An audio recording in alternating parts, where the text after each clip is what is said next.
大家好，我來自中國香港軟式籃球協會嘅，我係周 Sir。而家又有另一個小遊戲，呢個小遊戲呢，我哋開始可能會有1、2、3 part 啦，我會做3個小遊戲啦。第一 part 呢，我就係預咗屋企有長者啊，即係爺爺嫲嫲、公公婆婆啊咁樣，咁佢就係需要有張凳坐喺度去做嘅。咁我哋呢，就會定一個時間，20秒又得，30秒又得。咁我哋做咩呢？我哋記得呢個軟式籃球，我哋可以用雙手，因為長輩好多時都會一隻手冇乜力㗎，所以我哋啲軟式籃球咧喺啟發嗰時咧，我哋就會用雙手去拍波。咁其實呢個遊戲好簡單，開始我當我哋真係計時30秒。咁我哋左邊拍3下，1、2、3；右邊3下，1、2、3，咁為之一組。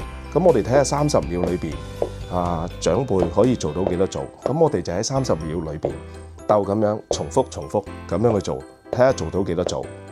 咁佢拍多咗拍少咗驚唔驚啊？唔緊要啦，我志在起碼長輩佢哋接受到呢個遊戲嘅樂趣喺邊度。咁我哋銜接落去咧有第2個遊戲。咁呢個遊戲咧就可以都係有一張凳，但係我哋就將個 pat pat 移前少少啦。我哋坐半張凳，但係留意後邊最好有嘢挨住或者挨 pen 凳。咁就唔好坐摺嘅 iPad 凳，因為我驚你坐得開得滯咧危險啊！始終我哋遊戲享受還享受，安全第一。另外呢個遊戲就係我哋喺腳下度運球。運球嘅意思即係左右手喺我哋腳下度運球。咁我哋個時間又係定20秒或者30秒啦。我哋睇下可以運到幾多球啦。咁我而家示範俾大家睇，咁樣。咁你可以數噶咯喎，點樣數啊？1、2、3、4，我哋運球1次為之1，唔使話左右1次。咁其實咁樣可以令到我哋可以喺腳下邊，就算冇個籃球望得咁清楚，我哋都可以做到。如果做到之後，叻嗰啲同學仔或者啲爸爸後生啲嘅，可以拍下，可以望住個鏡頭喎。咁你咪照數咯，數住30秒喎。原來我哋仔仔又幫我哋數住個次數。係嘛？咁我哋就知道喺30秒嗰度有個競賽啦，可以同爸爸比賽下。跟住，原來媽咪都得㗎喎。我哋有第3個銜接落去。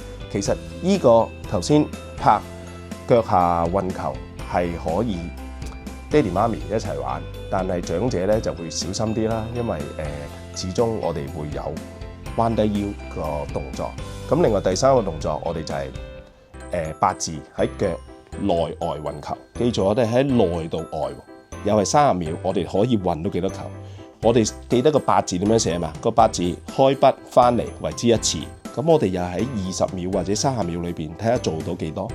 咁如果做得快嘅，其實我都冇揸住個籃球，跌咗喎，唔緊要，咁咪照數翻咯。總言之，我哋限時。我哋其實呢幾個遊戲都係安全第一啦，令到大家啲手腳都可以喐動啦。你話我而家擘大隻腳，好似冇乜喐到喎，其實有㗎。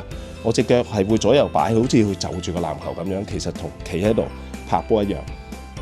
咁大家可以嘗試下呢3個遊戲，對你哋家庭裏邊嘅樂趣，令到你哋愛惜呢個軟式籃球。